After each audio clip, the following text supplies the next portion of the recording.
Salamlayırıq əziz dinləyici. Bugün əlimizdə tək bir mənbə var.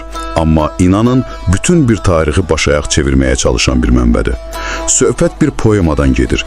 İndi bir anlıq təsəvvür edin, siz bir çaysınız. 200 ildir ki, insanlar sahillərinizdə dayanıb sizə lənət oxuyur, haqqınızda kədərli mahnılar bəstələyir, sizi ayrılığın, fəlakətin simvolu sayırlar. Və siz bütün bu müddət ərzində səssizcə axmısınız. Bəs birdən sizə danışmaq imkanı verilsəydi, nə deyərdiniz?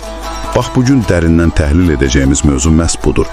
Əlimizdə Həbib Sasanyanın, yəni Yakamozun 2007-ci ildə Ərdəbildə yazdığı Mən Arazam poeması var. Və bu müzakirədə cavab axtaracağımız sual da budur. Bir sərhəd, bir divar, əslində bir damar ola bilərmi? Bu çox güclü bir başlanğıcdır. Çünki poemanın bütün mahiyyəti elə bu sualların içində gizlənib.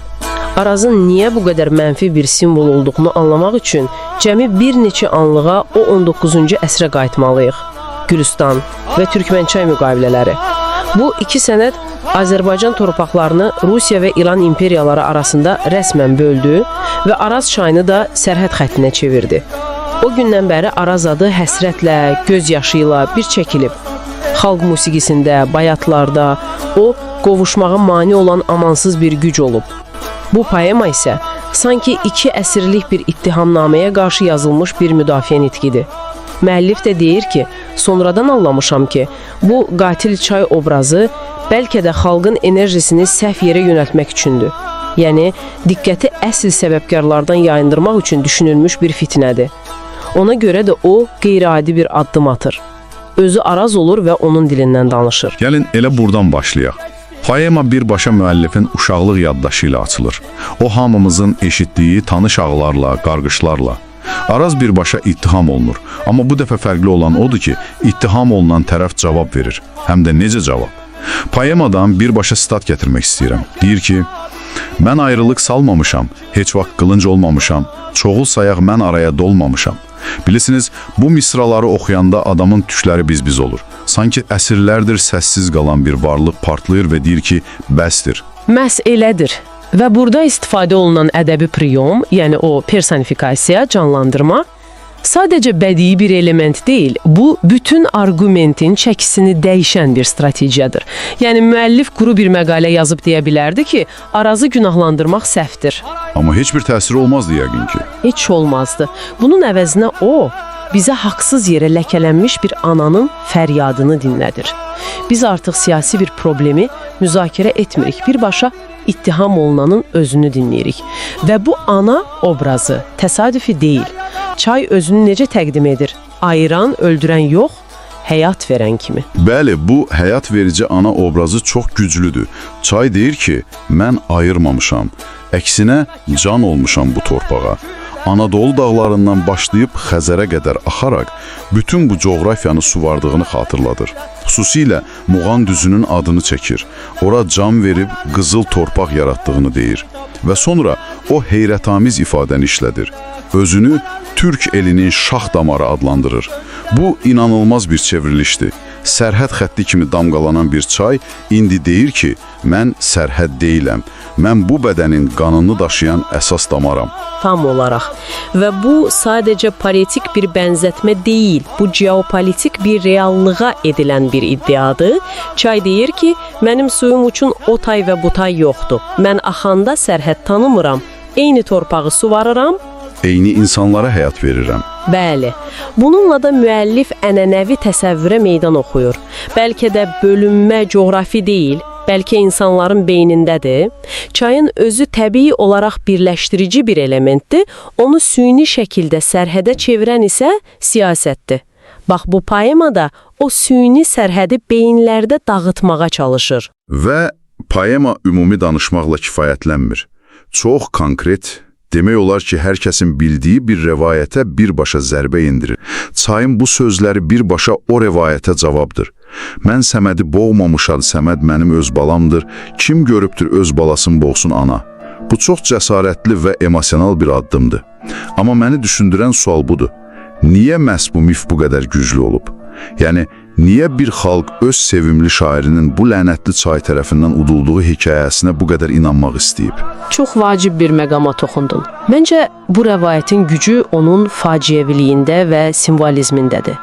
Səməd təkcə bir şair değildi. O, həm də belə deyək, o tayla bu tay arasında mədəni körpü yaratmağa çalışan bir ziyalı idi.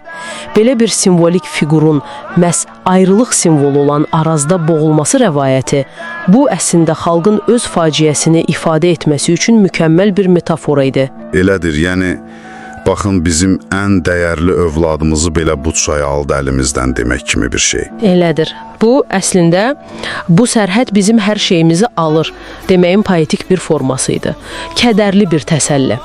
Amma poema deyir ki, bu təsəlli yalandır. Çay iddia edir ki, mən boğmamışam. Əksinə, yanılmısınız, boğulmuşum, mən almışam. Kədərlənib, dalğalanıb yatanlara hay salmışam.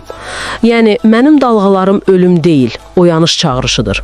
Deməli, çay əslində deyir ki, sizə yalan bir hekayə danışıblar ki, siz əsil günahkarı axtarmayasınız. Bu da bizi poemanın növbəti, bəlkə də ən kəskin hissəsinə gətirir. Aldadılma mövzusu. Poema açıq şəkildə bəyan edir. Sizi çoxdan aldadıblar, əldə başda oynadıblar. Sizə yalan fırladıblar. Bəli. Və Səməd hekayəsi də bu böyük manipulyasiyanın sadəcə bir parçası kimi təqdim olunur.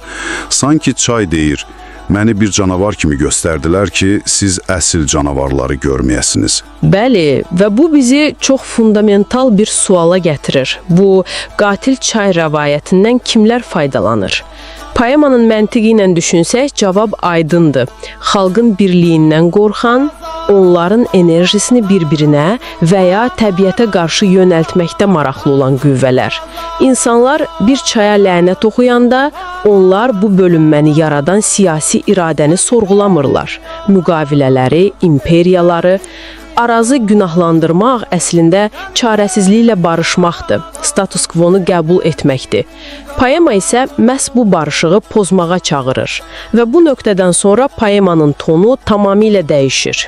Müdafiə bitir, hücum başlayır. Tamamilə. Doğrudur. Sanki çay öz adını təmizə çıxardıqdan sonra üzünü birbaşa xalqa tutur və deyir, İndi isə gəlin sizdən danışaq. Və bu danışıq çox sərt bir güzgü tutmaqla başlayır. Əvvəlcə onların şanlı keçmişini xatırladır. Dədə Qorqudu, Ağbirçəkli anaları, gün çıxandan gün batana hökm etdikləri dövrləri. Hətta Şəhriyarın məşhur şeirinə işarə vuraraq Roma Qeysərinin tacının alınması kimi qürur anlarını yada salır. Sanki deyir ki, siz kim olduğunuzu unutmusunuz. Amma baxın, burada çox incə və kritik bir məqam var. Poema sadəcə keçmişlə qürurlamağa çağırmır. Bu, boş bir nostalji deyil. Əksinə, dərhal ardınca çox ayıltıcı bir sillə vurur. Bu parlaqlı keçmişlərlə özünüzü aldadırsınız. Bu çox sərtdir. Çox sərt. Bu, müasir dövrdə bir çox cəmiyyətin üzləşdiyi bir problemə işarədir. Keçmişin şöhrəti ilə bugünün reallıqlarından yayınmaq. Çay deyir ki, bəli, sizin atalarınız qəhrəman olub. Bəs siz kimsiniz? Yəni, keçmiş arxasına gizlənmək üçün bir pərdə olmamalıdır. Keçmiş bugün üçün bir ilham mənbəyi, bir məsuliyyət olmalıdır. Bu, çox güclü bir arxayınçılıq tənqididir. Və bu tənqid bizi birbaşa bugünün reallıqlarını gətirir. Poema çox konkretləşir, mücərrəd danışmır. Mövcud vəziyyəti bu misralarla təsvir edir. Yan çevrəsi düşmən alıb, Babək eli, Nəbi yurdu nədən belə başsız qalıb. Və daha da irəli gedərək konkret təhlükələrin adını çəkir. Daşnaqlardan, irticadan qurtuluş yolu tapmağın vacibliyini vurğuluyur. İndi dinləyicimiz üçün bu ifadələri biraz açaq. Bu sözlər nə deməkdir? Bu, poemanın siyasi cəsarətini göstərən bir məqamdır. Bu ifadələr poemanın yazıldığı dövrün və bölgənin perspektivindən baxanda iki fərqli cəbhəyə işarə edir. Daşnaqlar ifadəsinə aydındır ki, xarici, etnik, milli münaqişə təhlükəsi nəzərdə tutulur. Bu, xarici təzyiqdir. İrtica isə ərəbcədən geriyə getmək, mürtəcəçilik deməkdir. Bu isə daxili təhlükəyə işarə edir. Cəmiyyəti müasirlikdən uzaqlaşdıran, onu daxildən zəiflədən qüvvələr. Yəni, poema deyir ki, siz həm xaricdən, həm də daxildən mühasirədəsiniz. Və bütün bunlar baş verərkən siz hələ də məni bir çayı günahlandırırsınız. Bu əslində poemanın ürəyidir. Mesaj budur.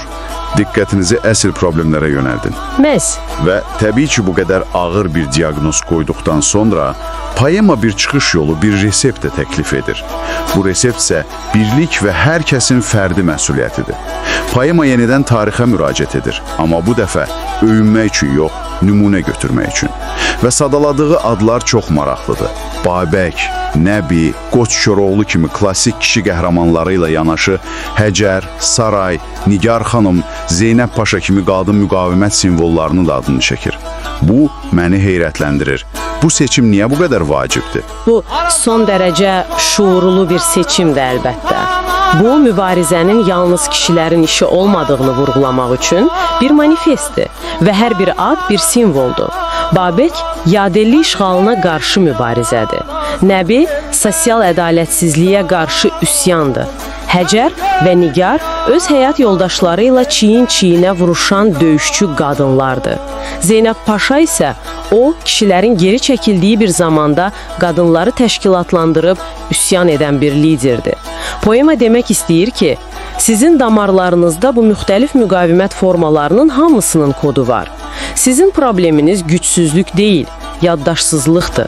Sadəcə kim olduğunuzu xatırlayın. Və bütün bu xatırlatmaların gəlib çıxdığı son nöqtə o böyük çağırışdır. Siz birləşib o tay bu tay, bütün səddi yıxmalısınız, əsarətdən çıxmalısınız. Bütün poema əslində məhz bu 3 misranı demək üçün yazılıb.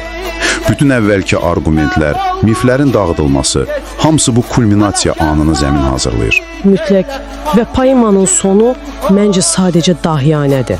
Bütün bu qəzəbdən, bu fəryaddan sonra çay birdən-birə sakitləşir və özü haqqında çox sadə bir həqiqəti deyir. Deyir ki, mən kiməm ki? Mən sadəcə axar suyam. Və sonra o məşhur misralar gəlir. Çox gür olsam, bir balaca gəmi ilə mən Arazdan keçmək olar, ancaq buna izniniz olsa. Bu inanılmaz dərəcədə dərin bir fikirdir. Çox dərin. Çay deyir ki, baxın, fiziki maneə, yəni mənim özüm, əslində heç nədir. Bir qayıqla məni keçmək olar. Əsl maneə fiziki deyil, siyasidir. O icazə məsələsidir. Bəs o icazə necə qazanılır? Poema bunun da cavabını verir. Çıxış yolu kimi bu formulu təklif edir. Siz bu izni qazanmağa qələm, qılınc olmalısınız. Bu qələm qılınc metaforası ilk baxışda sadə görünür. Yəni həm ağılla, həm güclə mübarizə aparmaq. Amma 21-ci əsrdə bu nə deməkdir? Bax, bu poemanı öz dövründən irəli aparan bir fikirdir. Bu sadəcə həm yazın, həm vuruşun demək deyil. Bu bir növ hibrid mübarizənin manifestidir. Qələm burada nədir? Öz tarixini bilmək, öz haqqını dünyaya bəyan etmək, mədəniyyətini, musiqini bir təsir vasitəsi kimi istifadə etmək. Yəni, bütün informasiya cəbəsi. Yumşaq güc. Bəli, bugün biz buna yumşaq gücü deyirik. Qılınc isə o haqqı qorumaq üçün lazım olan iradə və qətiyyətdir. Bu da sərt gücdür. Poema deyir ki, bu ikisindən biri tək başına yetərli deyil. Təkcə qılıncın olsa, barbar kimi tanınarsan. Təkcə qələmin olsa, haqqını bilən, amma onu müdafiə edə bilməyən zəif birinə çevrilərsən. Əsl güc bu ikisini birləşdirəndə ortaya çıxır. Beləliklə, gəldiyimiz nöqtəyə bir baxaq. Biz söhbətə ayrılığın və kədərin simvolu kimi lənətlənən bir çayla başladıq və müzakirənin sonunda həmin çayın dilindən birliyin, oyanışın və çox müasir bir mübarizə stratejiyasının manifestini eşitdik. Bu poema sözün əsl mənasında bütün bir rəvayəti alt-üst edir. Günahkarı qəhrəmana, maniyəni isə bir çağırışa çevirir. Və sonda o təkrarla, sanki bir and, bir möhür kimi vurulan misralarla bitir. Mən arazam, mən ayrılıq salmamışam, salmamışam, salmamışam. Bu 3 dəfə təkrar sadəcə bir nəqarət deyil, bu bir üsyandır. Əsrlərin yalanına qarşı inatkar bir etirazdır. Mütləq. Və mən də dinləyicimizi son bir düşüncə ilə baş-başa buraxmaq istərdim. Gəlin bir anlıq bu poemanın yazıldığı yeri və zamanı xatırlayaq. 2007-ci il Ərdəbil. Yəni çayın məhz o tayı. Bölünmənin birbaşa içində yaşayan bir şairin ayrılığın ən bariz simvolunu Arazı mənimsəyərək onu tamamilə yenidən mənalandırması. Bu nə deməkdir? Bu sadəcə bir şeir yazmaq deyil. Bu, düşmənin sənə qarşı istifadə etdiyi ən güclü silahı onun əlindən alıb özünə çevirmək kimidir. Və bu bizi fundamental bir suala gətirir. Bir simvolu dəyişdirmək, bir xalqın öz kimliyi, öz tarixi və ən əsası öz gələcəyi haqqında düşüncələrini necə dəyişdirə bilər? Bəlkə də əsl mübarizə elə buradan başlayır, simvolların döyüşündən.